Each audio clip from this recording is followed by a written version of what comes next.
Season's greetings, YouTube friends. In this video, I wanted to talk a little bit about how I got the opportunity to meet Robert Kennedy Jr. on Sunday, November the 19th.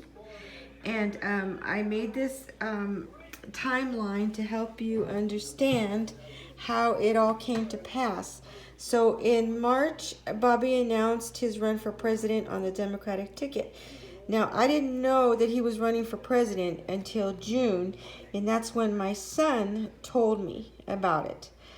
Prior to that, I didn't know. Okay, so then in July is when I began to follow Bobby on YouTube. And in the whole month of August, the same. I was still following Mr. Kennedy on YouTube.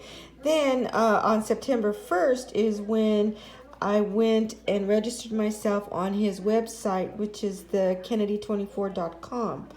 And then the next thing that happened was, so once you register on his website, you'll begin to receive text messages and emails concerning his campaign, upcoming events, and where he's going to be, and all the like.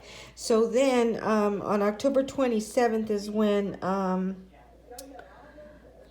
October 27th was when I received the first text message regarding Bobby that he was coming to Ojai, California on Sunday, November the 19th.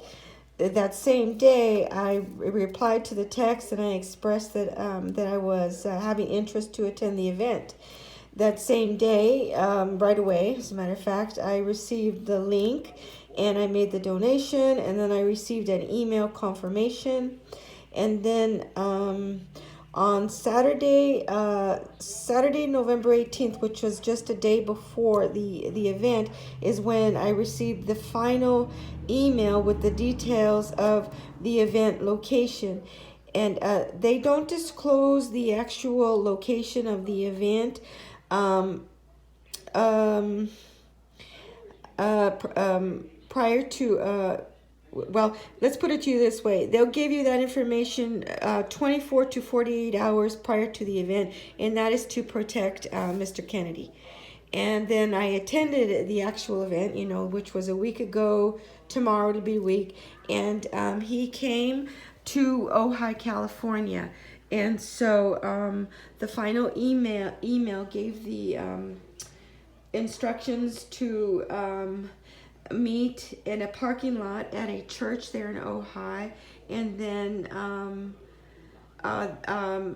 you got into line, and then you worked up to the area where the tables were set up, and they ask for your name, and then they check your name off of a list, and then you continue through a security fence type thing, and then they escorted you to the shuttle bus, and then they shuttled you to the event location.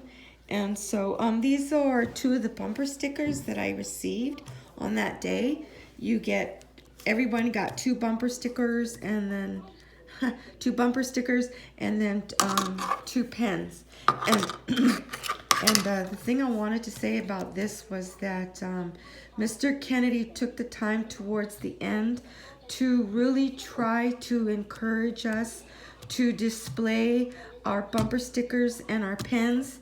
And you can get merchandise like this probably from his website, like t-shirts and caps, and like signs for your front yard, and those types of things. And so he really needs our help and our support, and we can all do that and help Bobby get into the White House if we really get involved and display anything with his name and supporting his candidacy for independent, president. So yeah, and then I got this. Now there was food there too. There was like a refreshment table with sandwiches and water bottles, and the seating, where the first two rows of seating were reserved for the people that made the highest donation, because it was like a 3-tier donation lower, medium, and then the highest donation. And so the people that made the maximum donation, those were the ones that got to have a private luncheon with Mr. Kennedy. I made the lowest donation. So there was entertainment. There was a local band there that played reggae music, and it was very nice. It was really, it was hosted by a private citizen, a private homeowner, resident of Ojai, California, and I live about 25 minutes from Ojai. And then this thing too, I wanted to read quickly, if you don't mind. This was also one of the things that everybody received at the event, and it's this little booklet, and it's written by this young man. He was there. I didn't get to shake his hand, but the lady that handed this to me said, this gentleman right here. So he was right there standing next to the table where these items were, and so I wanted to read a little bit, like just the first 3 pages, if you don't mind, because well, you'll see, you'll understand, you'll understand when you hear it, when I read it and you hear it. It says, this is a quote from Ralph Waldo Emerson. It says, Fortune, Minerva, Muse, Holy Ghost, these are quaint names, too narrow to cover this unbounded substance. The baffled intellect must still kneel before this cause, which refuses to be named, ineffable cause. And then this other quote, this has a French word in it that I can't pronounce, to be honest, but I'll read it anyway, the quote. This is from Kenneth Rexroth, and it reads, an appreciable number of Americans really do believe the great fraud of the mass culture, what the French call the hallucination publicitaire. They only know what they read in the papers. The art of being civilized is the art of learning to read between the lines. And then it goes on to read, this is this young man now talking, Mr. Macker, and he says there is a great magnetism to presidential candidate Robert F. Kennedy Jr. I, my wife, and many of my closest friends, despite the hallucination publicitaire spawned by our mainstream media in an attempt to reduce the man to a cartoon, find ourselves moved by Mr. Kennedy in a way no other political figure has moved us before. I've been puzzling over why this is the case and feel I've found a clue in a recent interview Mr. Kennedy did with Charles Eisenstein. Before I delve into the interview, I think it would be helpful to share a bit about my wife and friends. My wife is a mother and elementary school teacher, and my friends are motley.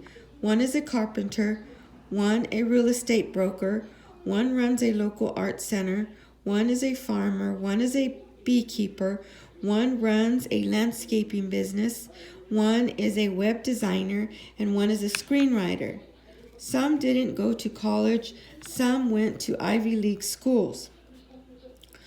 Most are generally suspicious of what they read in the papers.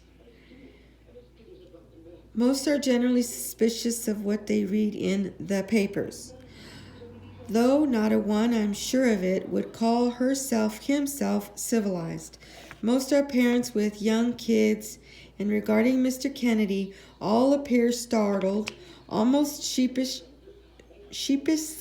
so, by their enthusiasm for the man. As my wife said to me one night recently with a kind of groggy wonder, I didn't know how thirsty I was until I was shown a glass of water. About halfway into the above-mentioned interview, Mr. Eisenstein asks Mr. Kennedy, how do you stay how do you stay positive and upbeat and energetic? What's your source of solidity? And then it goes on to say, in light of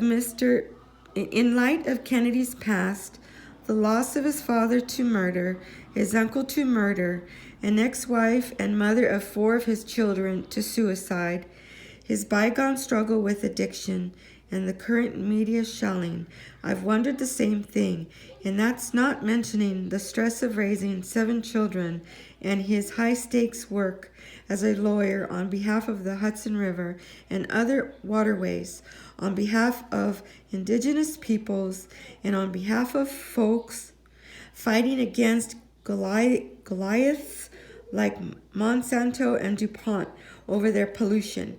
And that's not mentioning the books he's written and statements he's made, sharply questioning and criticizing our government and medical establishment.